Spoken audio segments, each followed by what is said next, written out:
अस्सलाम वालेकुम everyone and welcome back to my YouTube channel. MPT की तैयारी में सिर्फ चंद दिन बाकी हैं, यानी कि आपके एमपीटी के एग्जाम में सिर्फ चंद दिन बाकी हैं और आपको तैयारी करनी है। आपको समझ में नहीं आ रहा तैयारी किस तरीके से करनी है, क्या मेथड अपनाएं, 2025 का एमपीटी कितना टफ रहा है, 2026 के लिए क्या तैयारी करें, क्या स्ट्रेटेजी होनी चाहिए। आज की इस वीडियो में ये सारी बातें हम डिस्कस करेंगे।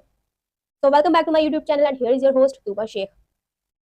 जी, तो हमें एमपीटी के लिए सबसे पहले क्या समझना है, डिमांड्स ऑफ एमपीटी या डिमांड्स ऑफ एग्जामिनर। एक एग्जामिनर जो हमें एमपीटी कंडक्ट कर रहा होता है, जिसने एमपीटी का पेपर बनाया होता है, वो हमसे क्या एक्सपेक्ट कर रहा होता है। ठीक है, नेक्स्ट हम क्या डिस्कस करेंगे, प्रायोरिटाइज स्मार्टली। हमने स्मार्टली काम करना है, रैंडम वे में काम नहीं करना है, स्मार्टली अपनी स्ट्रेटेजी को प्रिपेयर करना है। नेक्स्ट हम डिस्कस करेंगे स्टडी पैटर्न। हम फॉलो करेंगे दी 3R फॉर्मूला। ये 3R फॉर्मूला क्या है ये भी मैं आपको वीडियो में आगे चल के बताऊंगी। नेक्स्ट हम देखेंगे प्रैक्टिस पास्ट पेपर्स। इसको भी मैं डिटेल में आपको समझाऊंगी जब तक, क्योंकि अगर स्ट्रेटेजी नहीं होगी, एक तरीका नहीं होगा, एक रोड मैप नहीं होगा, तो आपके लिए यकीनन ये एग्जाम पास करना बहुत मुश्किल होगा। नेक्स्ट हम डिस्कस करेंगे बूस्ट रिटेंशन किस तरीके से करनी है।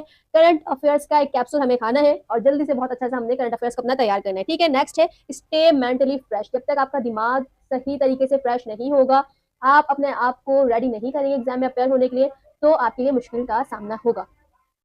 तो आज की इस वीडियो में हम डिस्कस करेंगे ये 6 पॉइंट्स जिस पे अमल करके हम अपना पेपर बहुत अच्छे मार्क्स से क्लियर कर सकते हैं, क्योंकि जब तक हमारा एमपीटी क्लियर नहीं होगा हम सीएसएस एग्जाम में अपेयर नहीं हो सकते। इसलिए मेन एग्जाम से पहले हमारे लिए लाजमी है कि हम एमपीटी की तैयारी अच्छी तरीके से करें और इस एग्जाम को पास करें। अब हमारे एग्जामिनर की हमसे क्या एक्सपेक्टेशन होती है, क्या उसकी डिमांड्स होती है कि एक कैंडिडेट जो सीएसएस का एस्पिरेंट है, पीसीएस का एस्पिरेंट है, वो जब एग्जाम की तैयारी कर रहा है तो उसके लिए क्या क्या चीजें इंपॉर्टेंट है। सबसे पहले हम देख लेते हैं क्या डिमांड्स होती है। सबसे पहले हमें सिलेबस को ओवरव्यू करना है, सिलेबस को चेक करना है, सिलेबस को हमें एक अपनी गाइड बुक की तरीके से लेकर चलना है, उसी के मुताबिक हमने अपनी तैयारी करनी है। रैंडम तैयारी बिल्कुल नहीं होगी, स्मार्ट एंड स्ट्रेटेजी के मुताबिक हमारी तैयारी होगी। उसमें हमारे पास, जब हम एमपीटी की बात करते हैं, हमारे पास ना ही कोई लेंदी सा पेपर होता है, ना ही कोई लेंदी सवाल होते हैं। हमारे पास एक शॉर्ट एमसीक्यूज हमसे पूछे जाते हैं, जिसके लिए हमारे पास क्या बेहतरीन हमारा होना चाहिए, हमारा कॉन्सेप्ट क्लियर होने चाहिए, हमें एक्यूरेसी होनी चाहिए। तुक्का चल सकता है लेकिन कामयाबी का जामिन नहीं है। ठीक है, और टाइम मैनेजमेंट सबसे इंपॉर्टेंट। जब तक टाइम मैनेज नहीं होगा, आप एक अगर एवरीडे साइंस का पोर्शन है, आप उसको टाइमली मैनेज करके चलेंगे, तो आपका जो नेक्स्ट हमारे पास पोर्शन एमपीटी में दिया गया होगा करंट अफेयर्स का या पाकिस्तान अफेयर्स का, हम उसको भी बहुत अच्छे तरीके से हल करने के अहल होंगे। ठीक है, अब हमारे पास सिलेबस, हमारे पास क्या क्या चीजें आ जाती हैं, हमसे एग्जामिनर क्या क्या पूछता है, जीके के हमसे क्वेश्चंस पूछता है, इसके अलावा इस्लामियात के हमसे वो क्वेश्चंस पूछते हैं, करंट अफेयर्स के हमसे क्वेश्चंस पूछे जाते हैं, English, Pakistan affairs, everyday science and maths. इतना लंबा सिलेबस है जी, तो हम इसकी तैयारी कैसे करेंगे। अगर आप सीएसएस के एक्सपीरियंट हैं तो आपकी तैयारी पहले से शुरू हो चुकी होती है, आज से चंद महीने कबल आप अपनी तैयारी शुरू कर लेते हैं। सीएसएस के लिए एमपीटी एक स्क्रीनिंग टेस्ट है, जिसकी तैयारी जब आप अपने मेन ऑप्शंस की तैयारी कर रहे होते हैं, मेन कंपलसरी की तैयारी कर रहे होते हैं, तो इस एमपीटी की तैयारी ऑटोमेटिकली हो जाती है। अब हमने स्मार्टली कैसे काम करना है, अपनी चीजों को स्मार्टली कैसे प्रिपेयर करना है। हमारे पास वक्त है कम, लेकिन इन चंद दिनों में हम अपनी एक बेहतरीन तैयारी कर सकते हैं। सबसे पहले हमने क्या करना है, किन एरियाज पे हमने फोकस करना है। हमने फोकस करना है पाकिस्तान अफेयर्स, करंट अफेयर्स, इस्लामियात, इंग्लिश एंड मैथ्स। अब इस पे हमने किस तरीके से फोकस करना है। जब हम बात करते हैं पाकिस्तान अफेयर्स की, तो पाकिस्तान अफेयर्स वो सब्जेक्ट है जिसमें ऐसा नहीं हो सकता कि हमारा तो इसका बैकग्राउंड ही नहीं रहा। हम किसी भी बैकग्राउंड से ताल्लुक रखते हो, हमने कोई भी हमारी डिग्री हो, कोई भी हमारी फील्ड हो, लेकिन पाकिस्तान अफेयर्स हमने बचपन से लेके अपनी इंटर तक, और कुछ लोगों ने बैचलर्स तक क्लास 1 पढ़ा होता है। इसलिए पाकिस्तान अफेयर्स की हमें इतनी मेहनत की जरूरत नहीं है, क्योंकि आधे से ज्यादा चीजें हमारी रटी रटाई होती है। लेकिन अब एग्जामिनर ने क्या किया है, एग्जामिनर ने जो पहले बेसिक से शुरू किया था एमपीटी, उस बेसिक को थोड़ा सा मुश्किल करके टफ की तरफ ले गए हैं। अब हमने क्या करना है, पाकिस्तान अफेयर्स के जो रिपीटेड एमसीक्यूज होते हैं, वहां से हमारे पास क्वेश्चंस आ जाते हैं, लेकिन हमने उस पर डिपेंड नहीं करना। हमने एक ऐसी तैयारी करनी है कि अगर एग्जामिनर हमें टफ टाइम भी दे तो हम उसको डील कर सकें। पाकिस्तान अफेयर्स के लिए हमने क्या करना है, जो हमारे पास बेसिक्स होती है उसकी डीप में जाना है। अगर हमसे एक क्वेश्चन पूछा जाता है कि शिमला एग्रीमेंट से रिलेटेड हमसे कोई भी क्वेश्चन पूछा जाता है, तो हमें उसका पूरा जो बैकग्राउंड होता है वो हमारे दिमाग में चल जाए, और जो एमसीक्यू हमसे पूछा जाए हम इस काबिल हो कि हम उसको सही मार्क कर सके। ठीक है, ये बात अगर आप एक सीएसएस का एस्पिरेंट और आप तैयारी कर रहे हैं, तो ये बात आपको बहुत अच्छे तरीके से समझ में आ जाएगी। जो एक सीएसएस का एस्पिरेंट होता है, वो तैयारी महदूद नहीं करता, वो तैयारी वसी करता है, इतनी वसी करता है कि अगर उसे जो इंटरव्यू होता है वो कामयाब कर लेता है। इसीलिए मैं आपसे कह रही हूँ, अपनी तैयारी को आपने वसी करना है। बेसिक्स आपको पहले से ऑलरेडी पता है, उनको और उन पर ग्रिप हासिल करनी है, लेकिन हमारा मेन फोकस क्या होगा, डीप में। ठीक है, उसके बाद करंट अफेयर्स के लिए हमने क्या करना है, मोस्ट रिपीटेड, तकरीबन आप अगर 2025 का अक्टूबर है, तो 2024 से लेके 2025 में जितने रिसेंट इवेंट्स हैं, उसमें प्रेसिडेंट्स आ गए, समिट्स आ गई, इंपॉर्टेंट ऑर्गेनाइजेशंस आ गए, इससे रिलेटेड जो भी एमसीक्यूज है वो हमने तैयार करने हैं। ठीक है, इस्लामियात की एक हमें बहुत टफ टाइम दिया गया है 2025 में, वो किस तरीके से, इस्लामियात में हमसे ज्यादातर जब एमपीटी शुरू हुआ था हमसे किस तरीके से सवाल पूछे जाते थे कि ग़ज़वत तबूक कौन से ईयर में हुआ, हज कौन से साल में फ़र्ज़ हुआ। लेकिन 2025 के एमपीटी से हमें इस बात का इल्म हुआ है कि एग्जामिनर ने अपनी स्ट्रेटजी को चेंज किया है, अपनी एक्सपेक्टेशंस को चेंज किया है और अब वो हमसे क्या पूछ रहा है, वो हमसे सवाल कर रहा है डीप में।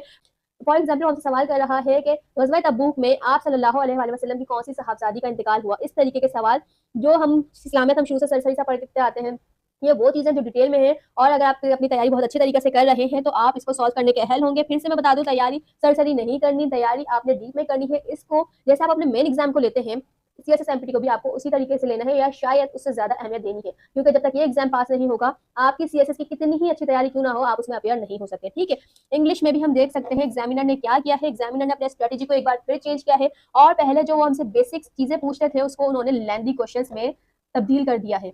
एक सवाल हमसे इतना लेंथी पूछा जा रहा है जिसकी वजह से, जिसकी बुनियाद पे स्टूडेंट्स अपना सर पकड़ के बैठ जाते हैं, क्योंकि एक तो ऑलरेडी इतनी टेंशन होती है, इतना टाइम मैनेजमेंट नहीं हो पा रही होती और ऊपर से उसमें से इंग्लिश जो एक ऐसा सब्जेक्ट होता है जिसको स्टूडेंट्स हल्का ले लेते हैं, उसमें जब वो इतने लेंथी क्वेश्चन पूछेंगे, इतने लेंथी क्वेश्चन का इतने लेंथी ऑप्शंस होंगे तो स्टूडेंट्स और कैंडिडेट्स यकीनन और आमतौर पर परेशान हो जाते हैं। इसलिए इसके लिए आपको सबसे पहले क्या करना है, जो इंग्लिश के रूल्स हैं वो आपको रटे रटाए होने चाहिए, ताकि जब एक लेंथी आपके पास एमसीक्यूज के ऑप्शन दिए गए हो तो उसमें जब आप रूल्स को अपने माइंड में रिकॉल करें तो आपको सही आंसर पता चल जाए। अब लास्ट में हमारे पास बचता है मैथ्स।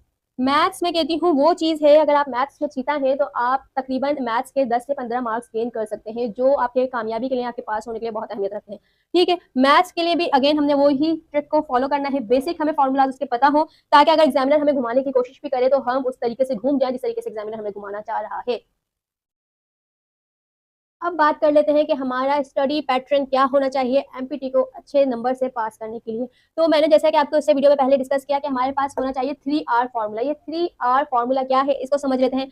Read, revise, recall. हम किसी भी एग्जाम की तैयारी कर रहे होते हैं, जब तक हमारी ये 3R स्ट्रेटेजी नहीं होती हमारे लिए मुश्किल होती है, क्योंकि जब एक चीज हम पढ़ते हैं तो हमारे पर लाजमी है और अच्छे आपको उसको याद करने के लिए, मेमोराइज करने के लिए लाजमी है कि आप उसको रिकॉल करें। मैं अपनी बात करती हूँ, मैंने जब जब अपनी तैयारी की है, मैंने चाहे वो एमसीक्यूज हो या वो कोई स्पेसिफिक टॉपिक हो, वो पहले मैंने समझने के बाद खुद को इतनी दफा उसको रिवाइज किया है कि वो मुझे रट जाता था। ठीक है, उसके बाद उसको रिकॉल, उसको याद रखना। इन 3R पे हम 3R फॉर्मूला पे हम अमल करते हुए अपनी एमपीटी की तैयारी को बेहतरीन बनाएंगे। इस वीडियो में मैं आपके साथ सिर्फ एक शॉर्ट पैटर्न डिस्कस कर रही हूँ। टीचर का क्या काम होता है, टीचर का काम होता है वो आपको एक राह दिखा देता है, आपको एक रोड मैप दे देता है, उस पर अमल करना आपकी अपनी जाती मर्जी होती है, अपने आपका अपनी जाती फैसला होता है। कोई भी कैंडिडेट हो, कोई भी स्टूडेंट हो, कोई भी इंसान हो, जब वो किसी मुकाम पे पहुंचना चाहता है, कुछ हासिल करना चाहता है, तो उसके अंदर एक लगन होती है, एक डेडिकेशन होती है। सेम एज विद मी, मैं जैसे कि मैं आपको अक्सर अपना जिक्र करती हूँ कि मैंने किस तरीके से तैयारी की, तो जाहिर बात इंसान तैयारी जब भी करता है जब उसको कुछ अचीव करना होता है। मेरे भी ड्रीम्स थे, मैंने भी कुछ ख्वाब देखे थे और अल्हम्दुलिल्लाह मैं बहुत मशकूर हूँ अपने रब की कि मेरे रब ने मुझे इस कामयाब बनाया, इस कदर कामयाब बनाया कि आज मैं अपने ख्वाबों को अपनी आंखों से पूरा होता हुआ देख रही हूँ, अपने वालिदैन के लिए फखर यानी यकीनन मैं बन रही हूँ। तो एक सरकारी नौकरी आजकल के दौर में इतनी मुश्किल हो गई है, एक सिर्फ एक अजम्पशन बन के रह गई है। इस दौर में सरकारी नौकरी हासिल करना यकीनन एक बहुत बड़ा चैलेंज और बहुत बड़ा टास्क है। उसके लिए आपको अपने आप को प्रिपेयर करना होता है। आपके सामने प्लेट में सच के कुछ नहीं आता, आपने खुद मेहनत करनी होती है, खुद अपने आप को प्रूव करना होता है। मैंने भी तैयारी की है, इसी तरीके से तैयारी की है, 3R फॉर्मूले पे अमल करके मैंने तैयारी की है और मैं अपनी वीडियो से, मेरी कोशिश यही होती है आप लोगों के साथ वही स्ट्रेटेजीज शेयर करूं जो मैंने खुद अमल की है और आज अल्हम्दुलिल्लाह मैं कामयाब हूँ। ठीक है, किस चीज़ में मैं कामयाब हूँ, इतने दिनों से कहाँ गायब थी, क्यों मेरी कोई वीडियोज़ नहीं आ रही होती हैं, आप ये यकीनन सोच रहे होंगे, तो इस पे भी मैं डिटेल वीडियो बनाऊँगी और यकीनन आप सबको अपना बताऊँगी कि मैंने क्या हासिल किया है और मैं क्या हूँ। फिलहाल हम डिस्कस कर लेते हैं अपने एमपीटी के, क्योंकि मैं उस तरीके की इंसान हूँ, मैं कहती हूँ जब तक एक चीज़ फाइनल ना हो जाए, वो पहले से डिस्क्लोज ना की जाए। वैसे तो मेरी जो भी पोजीशन है वो फाइनल मराहिल में है और इंशाल्लाह चंद ही दिनों बाद मेरी अपॉइंटमेंट भी हो जाएगी, तो मैं आप लोगों के साथ ज़रूर डिस्कस करूँगी, ज़रूर शेयर करूँगी कि मैं क्या हूँ और मैंने क्या हासिल किया है। तो अपने टॉपिक्स पे वापस आ जाते हैं। हमने क्या करना है, अपनी स्टडी को किस तरीके से, अपना पैटर्न को, स्टडी पैटर्न को किस तरीके से लेके चलना है। हमने पहले तो जाहिर सी बात है खुद नोट्स बनाने, वो नोट्स आप अपनी सीएसएस की तैयारी के लिए बना रहे थे, अब उन नोट्स का असल काम है, उन नोट्स को आपने रिवाइज करना है। जो मॉक्स होते हैं डिफरेंट सोशल मीडिया प्लेटफॉर्म्स पे, फेसबुक पे, व्हाट्सएप पे डिफरेंट मॉक्स आप लोगों को टीचर्स प्रोवाइड कर रहे होते हैं, उन मॉक्स को सॉल्व करना है। इन मॉक्स का बेसिकली क्या मकसद होता है, जब भी आप मॉक्स सॉल्व कर रहे होते हैं आप खुद को एक एग्जाम डे सिचुएशन में अज्यूम करते हैं, इसलिए ये मॉक्स आपका एक कॉन्फिडेंस लेवल को बहाल करते हैं और आपको इस बात का अंदाजा होता है कि आपके क्या क्या वीक पॉइंट्स है, कहाँ कहाँ आप वीक है और कौन कौन सी आपको इंप्रूवमेंट की जरूरत है। ठीक है, नेक्स्ट हमने की फैक्ट्स हमारे ऐसे होने चाहिए, किसी भी टॉपिक के, किसी भी सब्जेक्ट के की फैक्ट्स हमें बिल्कुल रटे रटाए होने चाहिए। ठीक है, क्यों रटे रटाए होने चाहिए, जब ये की फैक्ट्स आपके पास क्लियर होंगे तो जो नेक्स्ट आपसे कहानी पूछी जाएगी, जो क्वेश्चन पूछा जाएगा, जो एक लेंथी सा स्टेटमेंट होगा, वो आप हल करने के काबिल होंगे। Next, test your own self. खुद को टेस्ट करना है, खुद को एग्जामिन करना है, अपने वीक पॉइंट्स को देखना है। किस तरीके से देखना है, जब आप मॉक्स दे रहे हैं, आप उस वक्त स्टूडेंट भी खुद है और टीचर भी खुद है। आपने खुद हल करना है, खुद उसकी मिस्टेक्स को फाइंड आउट करना है, देन उन मिस्टेक्स पे काम करना है। ठीक है, focus on your weak points. अपने वीक पॉइंट्स, जो भी आपके वीक पॉइंट्स है, मैथ्स में है, इंग्लिश में है, इंग्लिश के बेसिक कॉन्सेप्ट क्लियर नहीं है, इस्लामियात में मुश्किल है, पाकिस्तान अफेयर्स को सही से नहीं समझ पा रहे, करंट अफेयर्स में मुश्किल है, जिस जिस टॉपिक में आपकी वीकनेस है, आपको ऐसा लगता है कि मैं ये सही तरीके से तैयार नहीं कर पा रहा, उस पे आपने काम करना है। And for any sort of help you can contact me in the comment section. Next हम क्या डिस्कस कर रहे हैं, हमने सबसे ज्यादा इंपॉर्टेंट क्या हमारे लिए मैटर करते हैं, पास्ट पेपर्स किसी भी एग्जाम के लिए। आप पास्ट पेपर से यहाँ क्या मुराद है, पास्ट पेपर्स हल कर लेंगे तो क्या सिर्फ वही क्वेश्चन रिपीट होते हैं, ऐसा बिल्कुल नहीं है। पास्ट पेपर हल करने से आपको क्या होगा कि आपको आइडिया होगा कि एग्जामिनर किस तरीके से क्वेश्चन पूछ सकता है। तो रोजाना आपने तकरीबन 2 से 3 पास्ट पेपर्स, या आजकल जो सबसे इंपॉर्टेंट और सबसे एक ईजी और कन्वीनियंट हमारे पास वे है, वो है ऑनलाइन। ऑनलाइन आपने प्लेटफॉर्म्स पे जो हमारे पास मॉक्स होते हैं, क्विज़ेस होते हैं, उनको हल करना है। अब ये करते वक्त जब आप ऑनलाइन हल कर रहे हैं या पास्ट पेपर्स देख रहे हैं, तो आपने क्या करना है, जो आपने सिर्फ सही और गलत आंसर्स को नहीं देखना, जो आपके गलत आंसर हैं उन पे मजीद वर्क करना है। मजीद वर्क इस तरीके से करना है कि उसकी मजीद डिटेल में जाना है। उस टॉपिक को आपने क्रोम पे लिखना है या यूट्यूब पे लिखना है, वो उसकी पूरी डिटेल निकल के आ जाएगी। उस डिटेल को जब आप शुरू से समझेंगे ना, तो वो जो आपका लास्ट में जो आपका रॉन्ग आंसर आ रहा था, वो रॉन्ग आंसर की बिल्कुल कंफ्यूजन क्लियर हो जाएगी। पास्ट पेपर्स में बार बार ये कहती हूँ, आप जरूर देखें, देखना लाजमी है। पास्ट पेपर्स आप देखें, उसके एमसीक्यूज देखें, उसको प्रिपेयर करें। लेकिन ऐसा ना समझे कि जब आप एग्जाम देने जाएंगे यही पास्ट पेपर्स के एमसीक्यूज आपसे उठा के पूछ लिए जाएंगे। किसी भी एग्जाम में ऐसा नहीं होता। और आजकल का जितना कॉम्पिटेंट हमारे पास एरा है, कि जितना कॉम्पिटिशन हमारे पास बढ़ गया है, अब हमें बिल्कुल भी एक्सपेक्ट नहीं करना चाहिए कि एग्जामिनर हमसे पास्ट पेपर्स में से उठा के वो एज इट इज पूछ लेगा। एक क्वेश्चन रिपीट होगा, 2 क्वेश्चन रिपीट होगा, इससे ज्यादा रिपीटेशन नहीं होती। पास्ट पेपर्स का हल करने का यहाँ मशवरा इसलिए दिया जा रहा है कि आपको एग्जामिनर की सोच पता चलती है कि जो हमारे पास माजी के पास्ट पेपर्स हैं, उसमें एग्जामिनर ने किस किस तरीके से अपना माइंड को चेंज किया है, किस किस तरीके से सवालात हमारे पास एग्जामिनर ने चेंज किए। ठीक है, तो हमने पास्ट पेपर्स को हल करना है, इसको एक as a source of guideline लेना है और अच्छी तैयारी हमने करनी है। पास्ट पेपर हल करने से आपके पास एक अच्छी खासी नॉलेज इनहेंस हो जाती है। उसके बाद आपने क्या करना है, जो एक एमसीक्यू हमसे पूछा गया है, हमने उसकी थोड़ी सी मेहनत करनी है। उस टॉपिक को गूगल या यूट्यूब पे हमने लिखना है और उसकी जब पूरी डिटेल और पूरी हिस्ट्री हमारे पास आ जाएगी, जब हम उसको पढ़ लेंगे, उसको समझ लेंगे, अगर हमसे एमसीक्यूज इन फ्यूचर उससे कोई भी एमसीक्यू हमसे एग्जामिनर पूछता है, तो हम उसको हल करने की अहलियत रखते होंगे। अब हमने किस चीज़ पे काम करना है, बूस्ट रिटेंशन। वो किस तरीके से करनी है, हमने यूज शॉर्ट ट्रिक्स करनी है। शॉर्ट हमने ट्रिक्स यूज करनी है अपनी चीज़ों को रिकॉल करने के लिए, लेंथी लॉन्ग कॉन्सेप्ट्स को याद करने के लिए। ये एक बेहतरीन स्ट्रेटेजी है अपने आप को तैयार करने के लिए, किसी भी एमसीक्यूज के लिए, किसी भी सब्जेक्ट के लिए। हमने शॉर्ट ट्रिक्स कौन कौन सी यूज करनी है, मैनोमोनिक्स हमने यूज करना है, मैप्स को हमने देख लेना है, टाइम लाइन और एब्रीविएशन। ये वो तरीके हैं जिनको हमने एक अपनी विधा से बांध लेना है और इन तरीकों पे अमल करके हमने अपनी तैयारी को अच्छा बनाना है। अब मैनोमोनिक्स, मैप्स, टाइमलाइंस और एब्रीविएशन हमारी तैयारी में किस तरीके से हेल्प करेंगे, इससे पता है क्या होता है, एक जो हमारे पास लॉन्ग टॉपिक होता है, फॉर एग्जाम्पल हम जियोग्राफी ऑफ पाकिस्तान को हम समझ रहे हैं, तो हमने क्या करना है, मैप ऑफ पाकिस्तान उठा लेना है, उसके मैप ऑफ साउथ एशिया उठा लेना है, पाकिस्तान को देखना है, उसके रीजन में जो जो कंट्रीज है उनको देखना है, उनकी बाउंड्रीज को देखना है, उनके पाकिस्तान के और उनके आपस में क्या मुआहदात हो चुके हैं माजी में, वो देखना है। जब एक इस तरीके से आप अपनी तैयारी को लेकर चल रहे होंगे ना, तो यकीनन आपके लिए एक टॉपिक, एक सब्जेक्ट आसानी से कवर हो जाएगा। I repeat again and again, आपको टीचर सिर्फ गाइडलाइन प्रोवाइड करते हैं, मैं भी आपको सिर्फ गाइडलाइन प्रोवाइड कर रही हूँ, उस पर अमल आपने खुद करना है और उसको मजीद इंप्रूव करना है। जब आप जाके बहुत अच्छे तरीके से नंबर हासिल कर सकेंगे, बहुत अच्छे तरीके से कामयाबी हासिल कर सकेंगे। अब हम बात कर लेते हैं करंट अफेयर्स कैप्सूल की, जो मैंने आपसे की थी। कितना आसान होता अगर इस तरीके का कोई कैप्सूल हमें मिलता, हम खा लेते हैं, हमारी तैयारी बहुत अच्छी हो जाती है। लेकिन ये कैप्सूल आपने खुद तैयार करना है, एक हकीम बन जाना है या डॉक्टर बनना है, और इस कैप्सूल को आपने खुद तैयार करना है। वो किस तरीके से तैयार करना है, आपने जो अपने नोट्स बनाने हैं या जो अपने स्टिकी नोट्स बना रहे हैं, जो आपने अपने फिंगर टिप्स पे याद करना है, वो क्या करना है, नेशनल इश्यूज, नेशनल करंट जो भी एमसीक्यू सॉरी जो भी इश्यूज हैं, हमने उसके एमसीक्यूज तैयार करने हैं, उनकी एक टाइमलाइन तैयार करनी है। वो किस तरीके से करनी है, आप जब सीएसएस की तैयारी कर रहे होते हैं, आपकी हैबिट होती है आप न्यूज़पेपर्स को पढ़ते हैं, उससे ज़्यादा आसानी हमारे पास क्या हो जाती है, आप किसी भी किस्म का फेसबुक पे पेज उठा के देख रहे हैं या व्हाट्सएप पे डिफरेंट चैनल्स बने हुए हैं, वहाँ पे रोज करंट के डेली एमसीक्यूज दे रहे होते हैं, वहाँ से आपने तैयारी कर लेनी है, वहाँ से आपने इसको तैयार कर लेना है। नेक्स्ट हम देख लेते हैं हमारे पास है इंटरनेशनल इवेंट्स।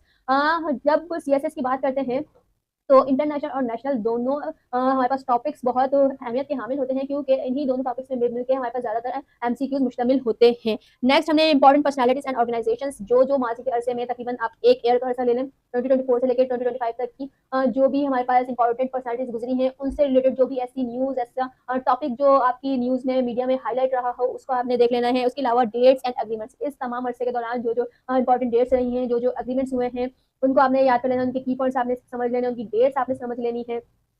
समझ में आ गया। क्रिकेट के हवाले से आपसे एमसीक्यूज पूछे जा सकते हैं। इसके अलावा जो इंडिया पाकिस्तान कॉन्फ्लिक्ट चलता रहता है उससे रिलेटेड आपसे एमसीक्यूज पूछे जा सकते हैं। गाजा से रिलेटेड आपसे एमसीक्यूज पूछे जा सकते हैं। तो आपने मल्टी डायमेंशनल अपना इस टॉपिक को तैयार करना है। ये कैप्सूल आपको किसी मार्केट से नहीं मिलेगा। अगर आप मार्केट से लेते भी हैं तो ये कारनामा साबित नहीं होगा। आपने अपनी खुद तैयारी करनी है। ये कैप्सूल आपने अपने लिए खुद तैयार करना है। जब तक आप अपनी तैयारी अपनी मदद आप नहीं करेंगे, कोई ऐसा टीचर नहीं है, कोई ऐसा प्रोफेसर नहीं है, कोई भी ऐसा मेंटोर नहीं है जो आपको सही या एक डिश में बिरयानी बना के दे दे। आपने मेहनत खुद करनी होती है। I repeat again and again, जब तक आप खुद अपने लिए सीरियस नहीं होंगे, कोई टीचर, कोई मेंटोर आपकी तैयारी नहीं करवा सकता। अब बात कर लेते हैं सबसे लास्ट और सबसे इंपॉर्टेंट, फ्रेश माइंड रहें, हाइड्रेटेड रहें। एग्जाम को अपने सर पे सवार ना करें। आपने उसको देना है, उसको पास करना है, बिल्कुल रिलैक्स रहें। इसको अपने सर जहन पे सवार ना करें। एक ऐसी सिचुएशन, ऐसी अपने लिए कंडीशन क्रिएट ना करें कि आपको किसी बीमारी का सामना हो जाए, आप सर में दर्द रहना शुरू हो जाए, आपको बुखार हो जाए। आप अक्सर स्टूडेंट कैंडिडेट्स ऐसा करते हैं, परेशानी में अपने आपको इतना सवार कर लेते हैं, इतने वो अपने टेंशन लेते हैं कि उनको एग्जाम डे पे बहुत दुश्वारी का सामना होता है, क्योंकि जब तक इंसान की तबीयत ठीक नहीं होती वो अच्छे तरीके से परफॉर्म नहीं कर सकता। इसलिए आपने टेंशन नहीं लेनी, तैयारी करनी है। तैयारी इस तरीके से करनी है जो मैं आपको बता रही हूँ। अगर आप उन स्टेप्स पे अमल करेंगे और उन स्टेप्स को अपने लिए की पॉइंट्स बना लेंगे, एक रोड मैप बना लेंगे, तो यकीनन आप कामयाब होंगे। माजी में जब हमने एमपीटी देखा है, लास्ट के कुछ ईयर्स में एमपीटी बहुत आसान लिया जा रहा था, क्योंकि वो उसी वक्त इंट्रोड्यूस हुआ था। लेकिन 2025 के एमपीटी तो आपको ऐसा लगे कि बस सब मेरे दिमाग में मजीद कैपेसिटी नहीं है कुछ भी पढ़ने के लिए, उस वक्त आप छोटा सा ब्रेक ले लें। कुछ और different motivational, different educational videos बन रही हैं, आप वहां से देख के भी तैयारी कर सकते हैं, वहां से देख के अपना माइंड रिलैक्स कर सकते हैं, देन अपने टॉपिक पे अगेन आ जाएं। लेकिन मैं आपको अगेन कह दूं, 2026 का एमपीटी यकीनन मुश्किल होने वाला है। अगर किसी भी किस्म का आपको सवाल है, कोई चीज़ है, कोई कंफ्यूजन है, कोई मुश्किल है, आप मुझसे कमेंट बॉक्स में पूछ सकते हैं। I will try my best to provide you solution for that. ठीक है, so stay connected and stay tuned. इस वीडियो को अपने जो एमपीटी के एस्पिरेंट्स हैं लाजमी शेयर कीजिएगा, ताकि उनको भी एक तरीका मिल सके तैयारी करने के लिए।